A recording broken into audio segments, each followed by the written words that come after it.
Welcome to the Heart for God podcast. With many years of experience pastoring and helping to start churches, Dr. Jim Townsley has some practical and biblical advice that can be a great help to you and your ministry. On this podcast, Dr. Townsley and other guests with special expertise cover a variety of topics. His goal is to help you lead your church to be a healthy, strong, and balanced ministry, and for your family to be happy, healthy, and living for the Lord. Welcome to the podcast today. Thanks for joining us. And I have with me today a couple of guests. We're here at the Sword of the Lord in, I was going to say Murfreesboro, at Gospel Light Baptist Church in Walkertown, North Carolina. So I have with me, first, why don't you introduce yourselves and tell us your ministry and what you're doing, Ed.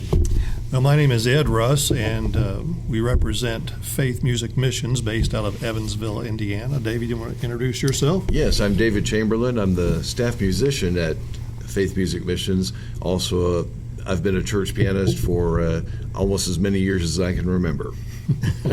Certainly an amazing pianist, too, I'll say that. So we thank the Lord for your ministry, and it's grown over the years. Tell me, how did all this get started? Well, back in 1979, my father started the ministry. His burden was always for Christian radio.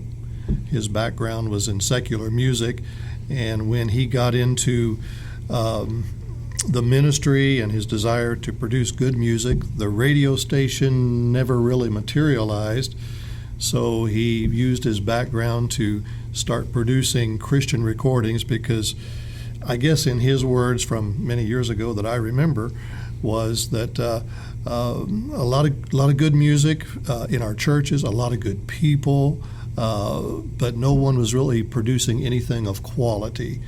So the ministry developed as a result of trying to do a better quality recording for good music, good gospel music. So was he putting these on cassette tape or reel to reel? I don't know when he started. David, do you want to comment on anything there? Well, back then in the early days, the recordings were going on to what we kind of call a reel-to-reel tape, but they produced vinyl albums and I think 8 tracks at one point. We did. Wow. Then a whole lot of cassettes, for sure. Yeah, we did the record albums, the vinyl albums. I think about the first 10 projects were done on vinyl. There was one project that was on 8-track, both vinyl and 8-track and cassette. And then about that time. When were those vinyl ones done? What year? That was 79, 80, 81, 82, 83. Really? Wow. So... yeah, we recorded people like you may remember Mina Oglesby. Sure, so absolutely. We did her first maybe 3 albums. And that was done on vinyl. It was.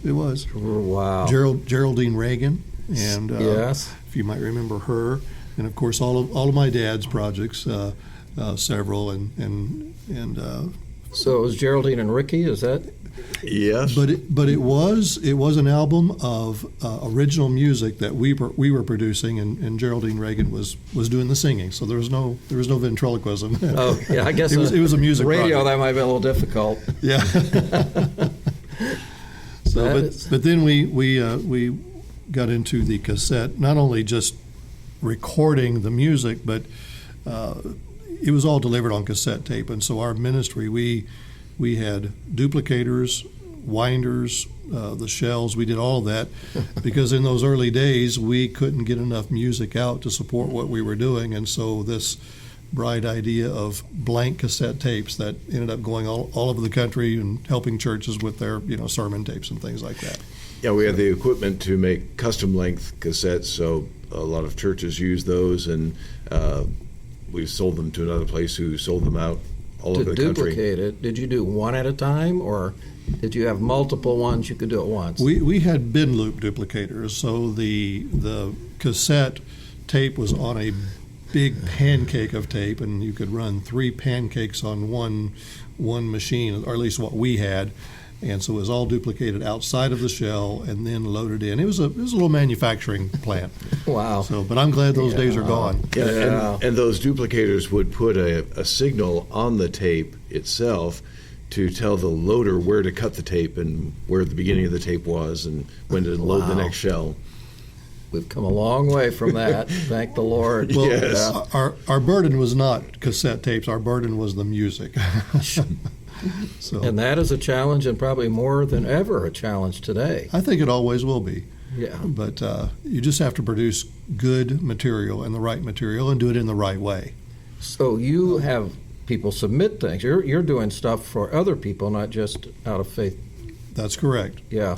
We'll have about anywhere from 25 to 30 different groups come to our studio on an annual basis.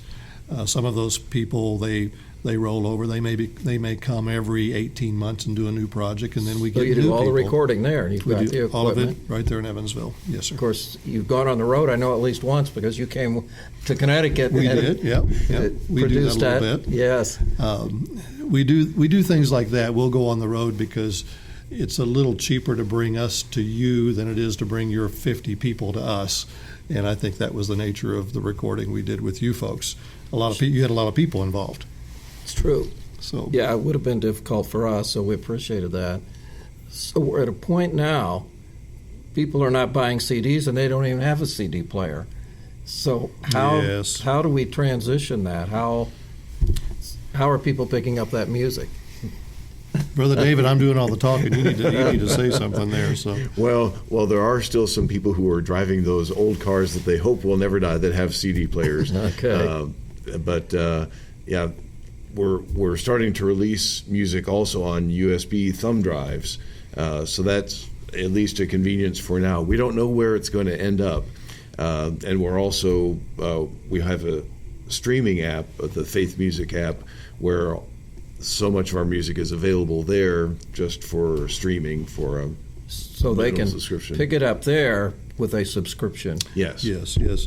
So if you go to either your Apple App Store or the Google Store for Android phones, you can download the app. It's either Faith Music Missions or just Faith Music. You download the app, and with that, you would have access to all the previews. It's only until you subscribe after you've downloaded the app, then you would have a subscription, and then all the music that's on our library would be available. Never have to buy another CD ever again. It's kind of where things are going. We've done this once before, and this was about 25 years ago with the death of the cassette tape, because like I mentioned a few moments ago, it's kind of that thing that kept us going with the revenue. And then when we had to transition from that to CDs, we've been doing CDs in-house for about 25 years. So we're sorry to see that fade away because we're in the same boat. But the bottom line is the music will go on. The Lord's music will continue, and we have to keep producing the right kind of music. So can you go to Spotify or any of those platforms and Yes. people can pick it up there? Yes, we've resisted that for the last 5 or 6 years, several years, I guess. We probably waited a little too long to do that, but we know that over the next probably 10, 12 years, that's where it's going to be. So we have a limited amount of our library available there, but it is growing. We're starting to get a little traction there. Well, that's great. We appreciate you. It's always good to see you at the Sword. And Always good to see you. Great see message Debbie today, and- by the way. Wonderful. I appreciate that. So one other thing about your home church. Tell us a little bit about what used to be. Used to be Bakey Road Baptist Church. My dad, Mhm. Gail Russ, he started Faith Music Missions, he started Faith Music Radio, and he started the church in 1972 on Bakey Road. About 10 years ago, my son became the pastor of the church, just a continuation of what's always been there. I think with a younger man at that particular time, it was just a lot of interest. We outgrew not only our church building, but we really outgrew our parking lot. We had nowhere to Wow. go. There was nothing else to expand where we were, so we looked for a new location. The Lord miraculously allowed us to move to another location about a mile away, it was no longer on Bakey Road. Yeah. It's actually on Pollock Avenue, and with all the trouble we had with pronouncing Bakey Road for all those people, Yeah. we didn't feel led to call it Pollock Avenue Baptist Church. But with our ministries, Faith Music, and all that, we just felt like Faithway was a good name to kind of unify what we were doing. It's Faithway Baptist Church.